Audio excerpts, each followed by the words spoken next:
Hi, good morning, and welcome back to the series Complete Freedom from Anger. Today, our guest is Sharona Stillerman, based in Israel.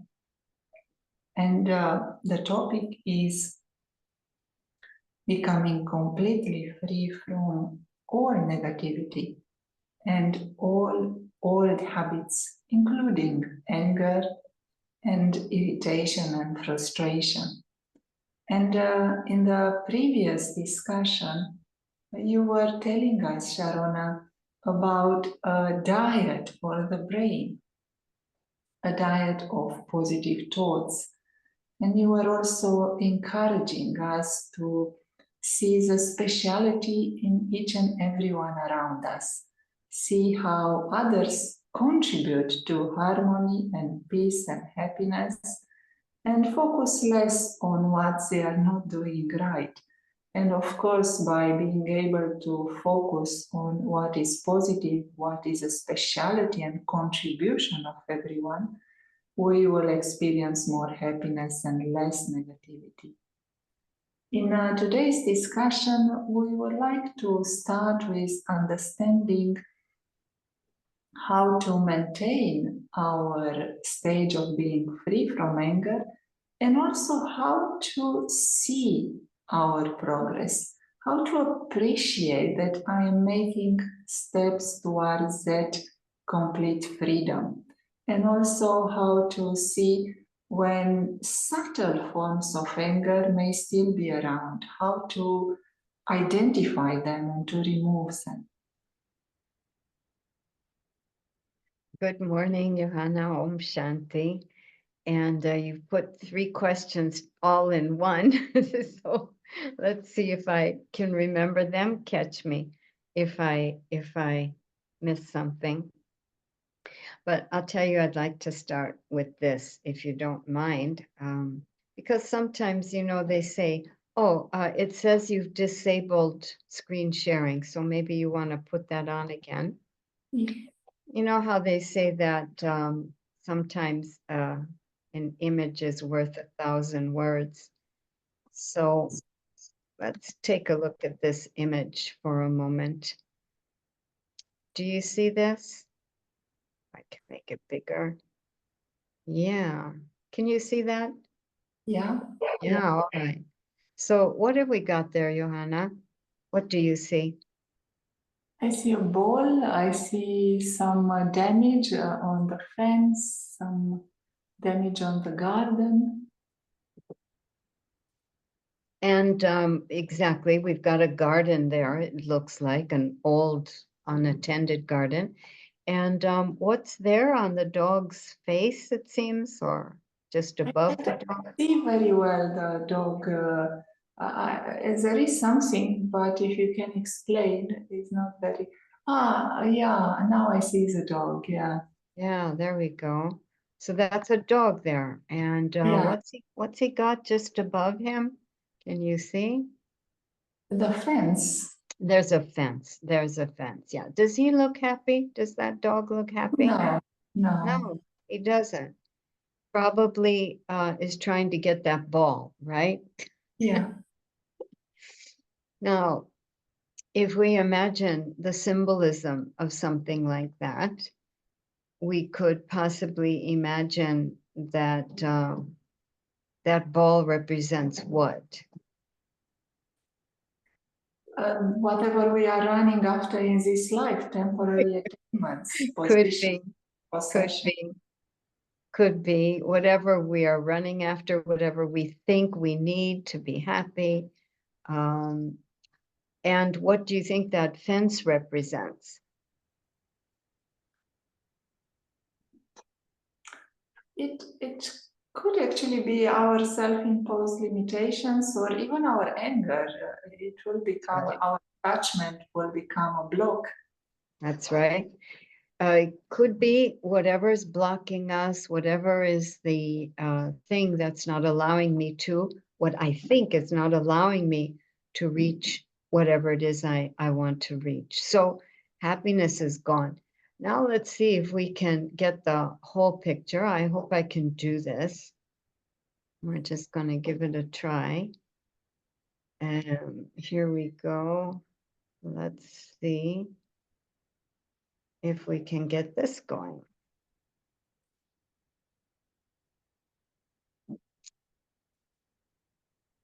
Don't think I can make it bigger. So can you see that all right? Yes, yes, we can. Yeah. Good. All right. So now let's see if we can play it. Oh.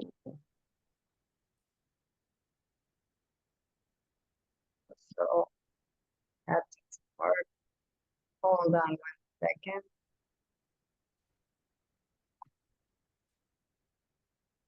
I hope you're not hearing anything. Are you hearing anything there? No, no, it's okay. We Okay. are not hearing anything. Because, yeah, I don't think we're going to get this. Let's see. Let me try one more time. Yeah, I did lose it. As I thought I would. You know, this technology, I always think I've got it. I finally got it, and then I didn't, not at all. So I'm just going to try one more time here. Yeah, it's an interesting aspect, that of creating our own fans and then becoming angry because we can't get out of it. But who created it in the first place? Okay, let's try one more time. If it doesn't work, I'm just going to walk you all through it. We are still happy. Let's see if we can do it. We've got this and this. All right, let's see.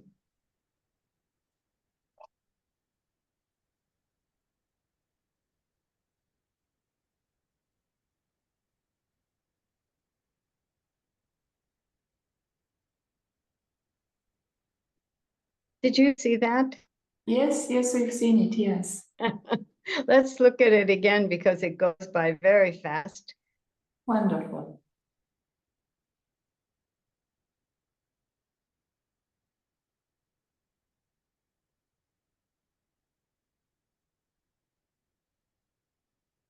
Yeah, there we go. We did it. Well done. Yeah, so we had this dog, all happiness lost, because he wanted his ball and he could not get it. And so why, in the end, this was not a sad story, not anything to worry about. What was that bit we saw in the video, Johanna? It it is a story of all of us. It's happening probably daily. What is it? What made it not a sad story? The fact that he is healthy still, he is alive, he can And get all and at a time. in terms of that ball, did you catch it on the video? No, we haven't seen more about the ball. What was it? Can you tell us? The fence was completely open. Oh, okay. Yes, on the other side. Yes, The yes. fence There was. was completely open, just 3 centimeters away. The Yes, gate, the fence was completely open. Now, why didn't he see that? Why didn't the dog see that? I see. Because it was angry and he couldn't see that the fence is open. So here's the idea, as far as I understand the symbolism.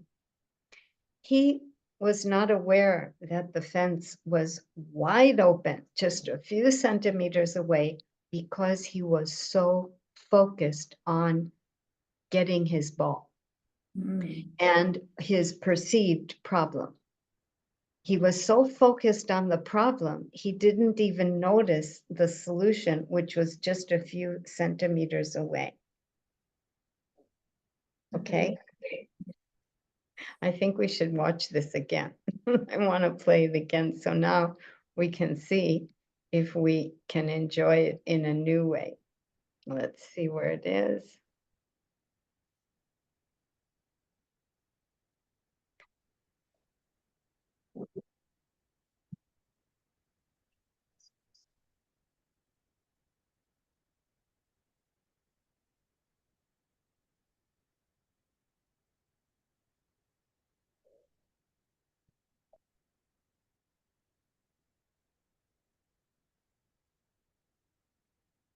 Yeah.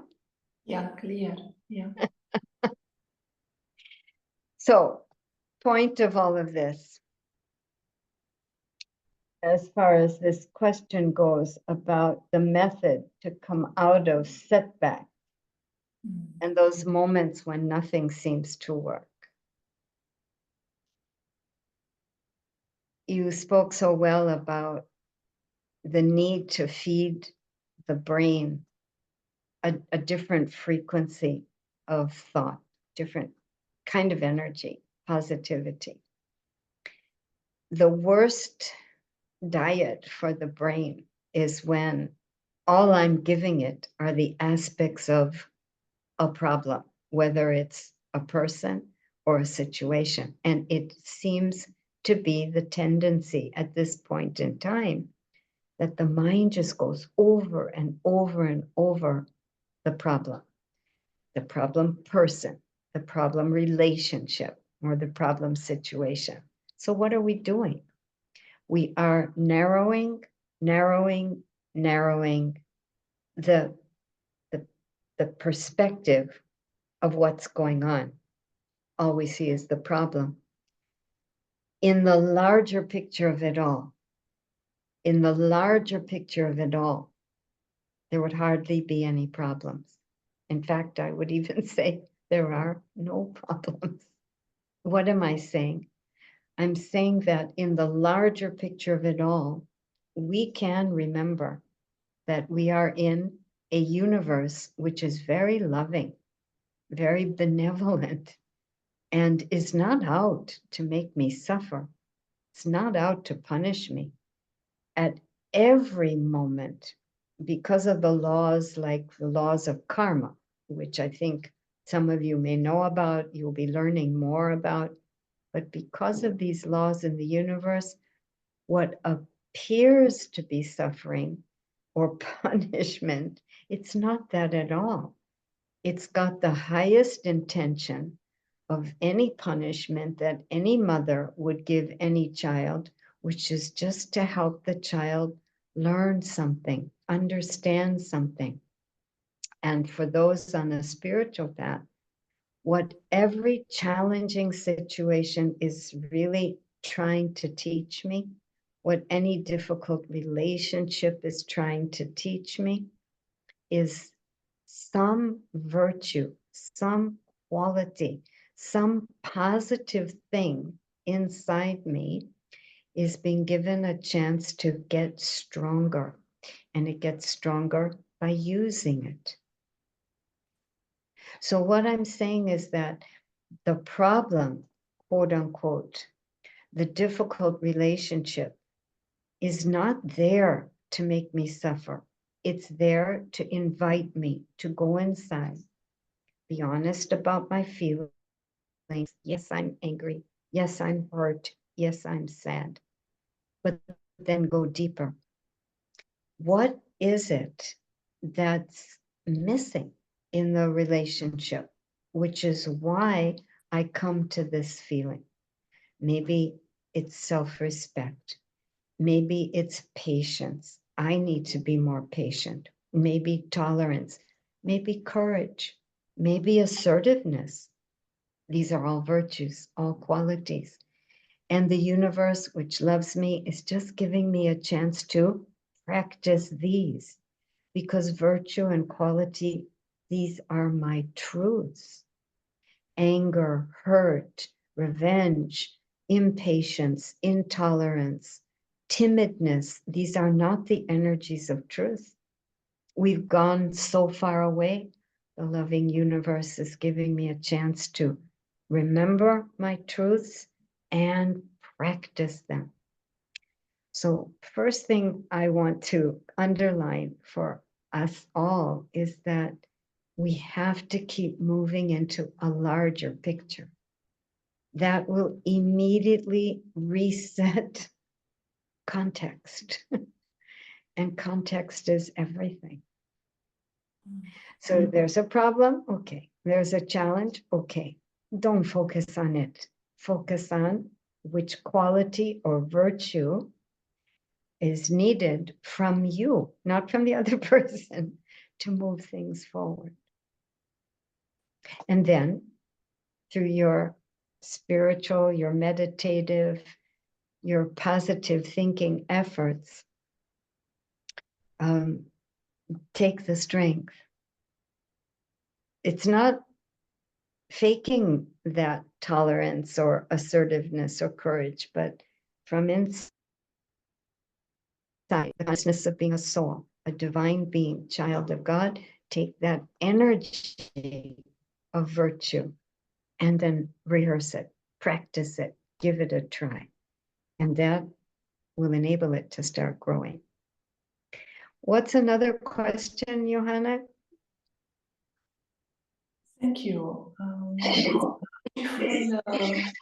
angle, that angle on the benevolent universe, that everything around us will help us when we are aiming for the highest. And our highest, it's also our original state. So one of the questions was how to go back to that original state as if we are letting go of everything. How to start new once again. It feels like to be able to completely remove all negativity and anger, there has to be a reset in the consciousness. It's like dying for the old and being born again for a completely new awareness. And there may be things that don't let us do that.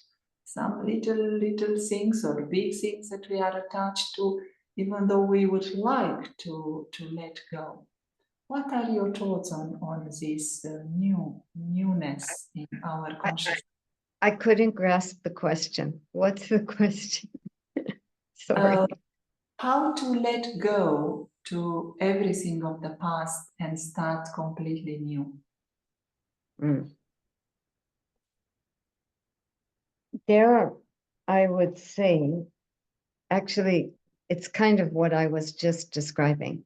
Work with the larger picture, which includes, the fact that you're in a benevolent universe which only wants you to grow. So keep identifying the missing virtue or quality, go within, take the power of the energy of that, and then use the next opportunity with that situation or person to practice that quality. Now, in terms of, say, very practically, you have hurt someone, or someone believes that you've hurt them, even though that wasn't your intention. And words don't seem to be doing the trick. You might be still carrying the heaviness of a previous interaction or the failure of a relationship or your own failed behavior in a situation. So in that sense, very practically, here's something that we need to be doing. In your mind, sitting quietly in meditation, emerge that person on the screen of your mind and tell them, I am very sorry. Please forgive me. This is a mental thing. It's not physical. Many times we might have physically said these words and it's not working. Sometimes it doesn't work because we still haven't moved that energy out of our heart, the anger or the hurt or whatever. So it's in my mind. I'm seeing this person. Oh, sorry, 1 second. So I'm seeing this person, and I've got 3 things I have to say in my mind. Number 1, please forgive me. I really apologize. My words hurt you, or I was angry, or I was very intolerant, or you felt such things from me. I didn't mean them. I'm really sorry. This is the first thing. The main thing is just to keep going over this. I very deeply apologize. I'm very sorry. Please forgive me. That's number 1. Number 2 is I forgive you. I forgive you from the heart. I forgive you. I know that what you said was maybe not what you really feel, or if you really feel it, you don't like those feelings. I am learning to be free of whatever people say or do. It's a work in process, but in the meantime, I want you to know I forgive you. This is the second thing to be saying. I forgive you. And you can embellish, expand on it with a few more lines like I just did. But this is the second thing. I forgive you. And the third thing, I want that there's only peace between you and me. There will be and needs to be, and there should be peace between you and me. That's how I see our relationship. Only peace between you and me. Like that. It can take like up to 2 minutes or 3 minutes. It doesn't have to be more, but do that a lot. At least 3 times or 5 times in the day. And you will see that in your heart will get lighter. And, I think this was one of the questions. How can you measure that you're actually progressing in removing anger, which is another way of saying removing negativity? Altogether, there's just more lightness that comes into your life.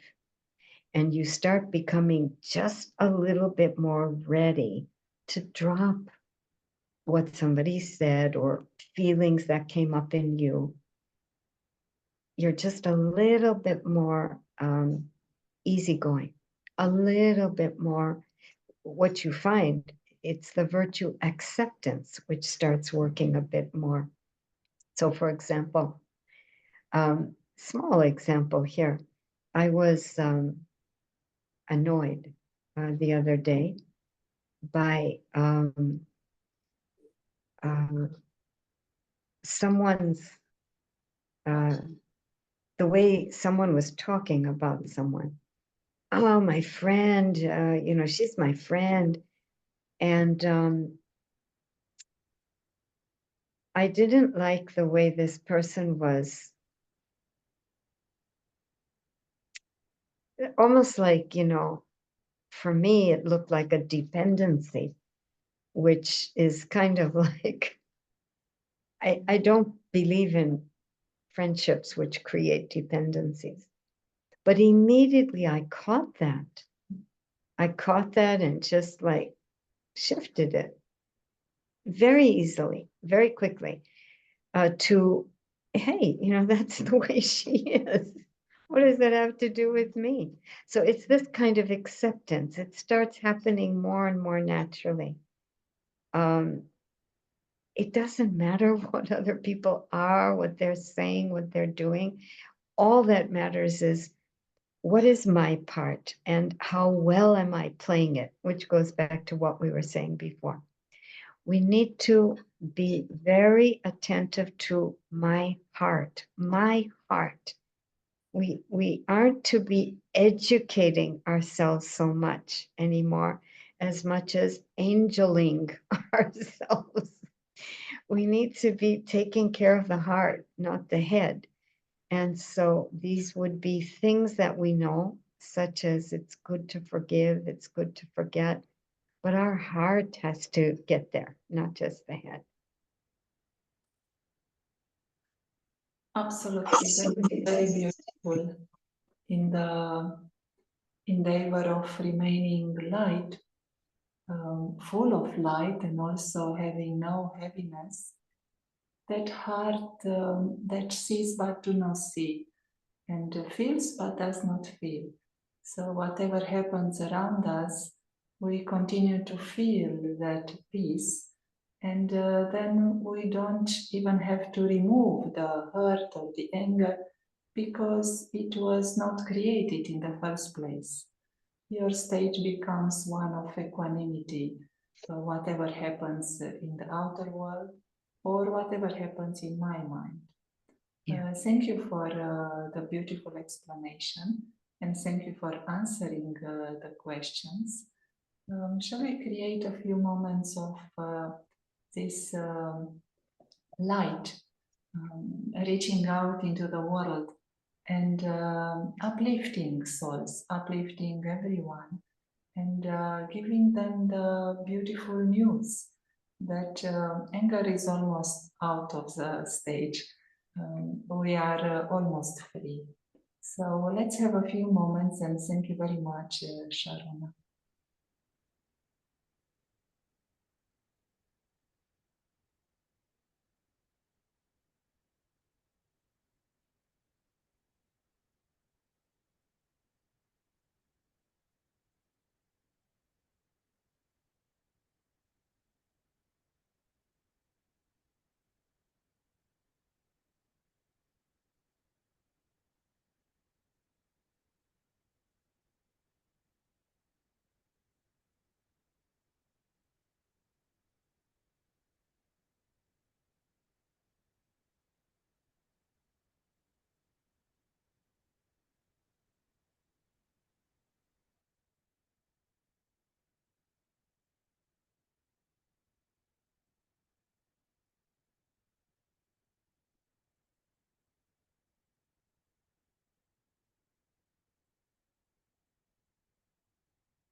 Thank you once again, and see you next week. Bye bye.